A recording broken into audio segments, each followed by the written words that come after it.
everyone. I'm glad you're here. Thank you very much for joining me. I'm Mary with Mary Greeley News. This is the latest. I put off about putting up a video about the war that's going on there between Israel and the Gaza Strip. There's been a lot of finger pointing. What really surprises me is they were caught off guard. The Hamas terrorists have been training for months, I guess, over 1,000 soldiers, and they infiltrated, came in to Israel at 15 different locations. I don't know how they could have done that. Israel's security is like top notch in the world, unless they had someone on the inside working against Israel. That's just my opinion. Evidently, they're now targeting the international airport there. Ben Gurion, I'm probably pronouncing that wrong. I'm just going by memory from things that I've read. And supposedly water and power has been shut off to Palestine. Hamas, a terrorist organization supported by Iran, is the facto government there in Gaza. They took power in 2007 when it ousted the Palestinian Authority from power. There in Gaza, they have their own press to put out all the different propaganda. And there is Palestinian refugee camps in Lebanon, Doha, and Qatar. Now, it surprised me about Qatar because that is where the bank is located when Biden sent the $6 billion to Iran. The Biden administration last month granted clemency to 5 Iranians and issued a blanket waiver for international banks to allow the transfer of $6 billion of Iranian oil sales proceeds that would have been frozen in South Korea to the bank in Qatar. I don't believe in coincidences, but evidently some of the Hamas leaders not only live in Gaza, but they also live in Qatar. They must feel very safe there, so not only is the heads of these terrorist organizations living there, they also have refugee camps. Iran said that they were going to use the money for food and humanitarian needs, but what's to say that, borrow from Peter to pay Paul, so to speak. Over 5,000 rockets have been fired at the beginning of the attack on Israel from Gaza. Well, where do you think they got that from? Iran. This is the worst fighting that has happened in over 50 years. At least 700 people in Israel have been killed, and over 2,000 have been injured. I'm sure you've seen the images of the people killed and taken captive. There was at least 5 Americans that were killed, and I don't know how many Americans taken captive. Supposedly they're keeping them underground in the tunnels that they have dug. The U.S. has sent a warship over there. They're worried about the other Muslim countries joining in on the fight. A lot of threats have been made to Israel that if they actually send ground troops into Palestine, the Gaza Strip, that they are going to retaliate. So, yeah, this very well could end up as prophecy, where all the countries, attack Israel. Brazil and Poland have both sent military transports to evacuate their citizens from Israel. The Polish Air Force began evacuating its citizens yesterday on October 8th. They were using Lockheed Martin C-130 cargo transport planes. Poland's defense minister confirmed the action today, October 9th. They're about 12 hours ahead of us here in the United States. They said that Warsaw has launched an evacuation bridge that will transport Polish citizens from Israel to the Greek island of Crete before going onward to Poland.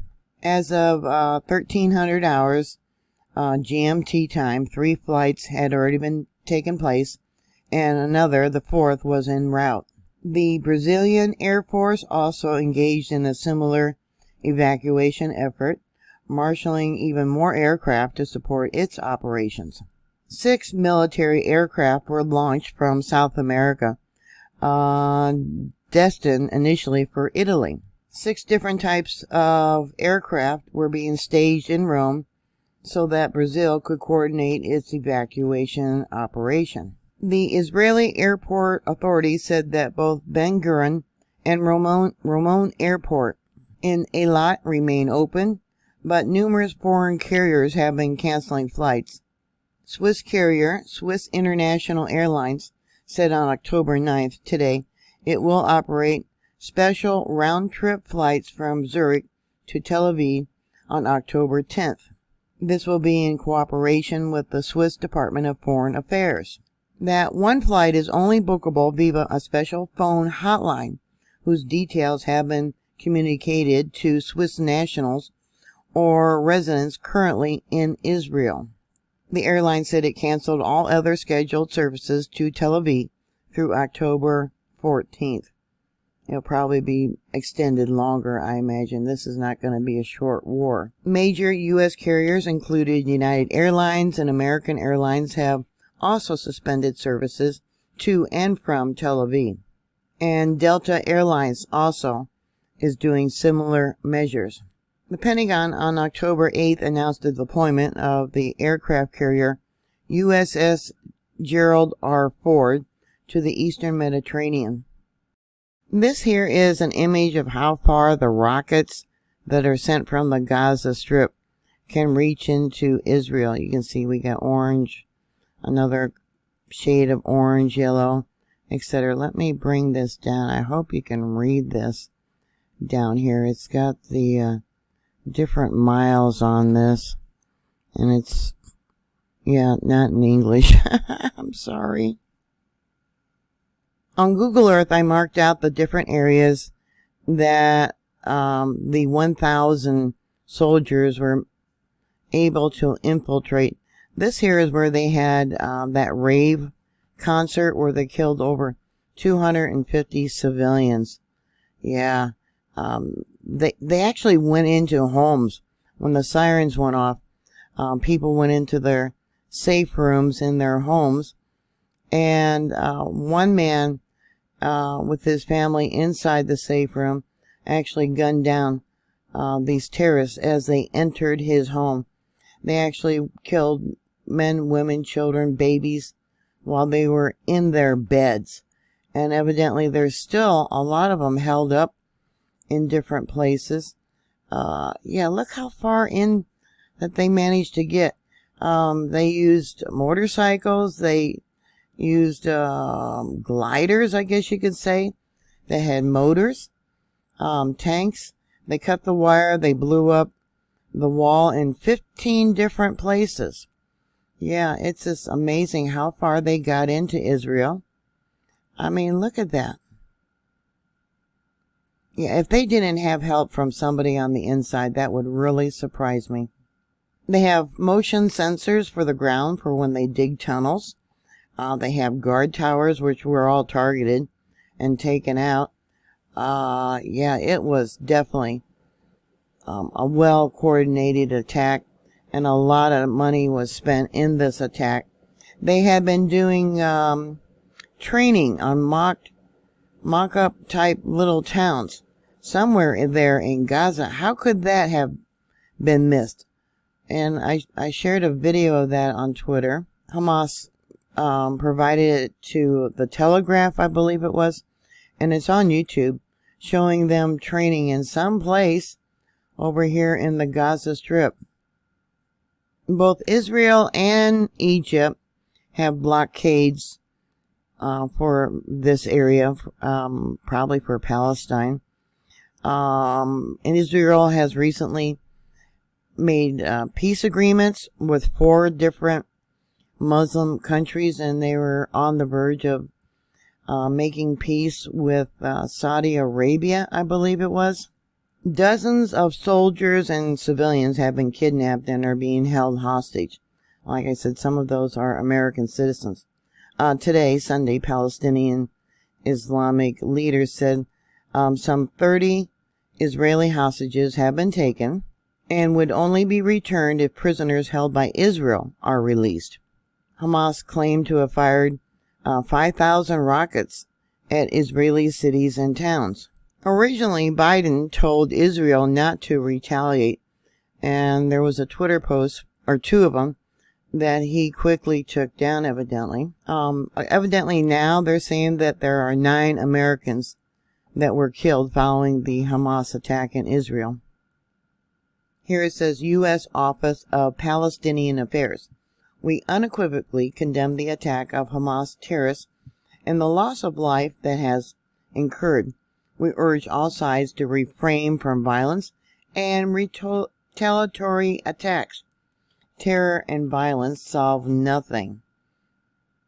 And here's another one. It says, it comes from the U.S. Embassy. Now, Israel was right on the verge of making a peace deal with Saudi Arabia. Here we have an image of Turkey, or Erdogan, however you want to pronounce that, and with the Crown Prince of Saudi Arabia. It's real interesting when you think about U.S. involvement, making it look like we are not supporting Israel anymore, sending the $6 billion. This article was from September 14th. More than 50 years, and especially since the Iranian Revolution of '79, U.S. policies and initiatives in the Middle East rest on a complex network of relations with 4 diverse regional pillars: Saudi Arabia, Israel, Turkey, and Egypt. Keep an eye on Turkey, okay? We had problems with them before. Many of you may remember more of the details, but we contemplated pulling out our military base and our nuclear weapons there. Who remembers that? This was a while ago. Turkey cannot be trusted. The leaders of Saudi Arabia, Israel, Turkey, and Egypt have been charting their own paths, flagrantly disregarding Washington's core interests. Yeah, we often use the dollar to control countries and military aid, things like that, and they're tired of it. They're dumping the U.S. dollar.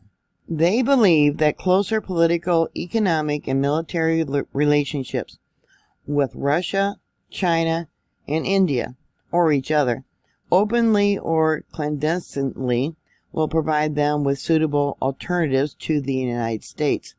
To put it bluntly, America's 4 traditional pillars in the Middle East are now too brittle to be relied upon. Well, you can thank Joe Biden about that.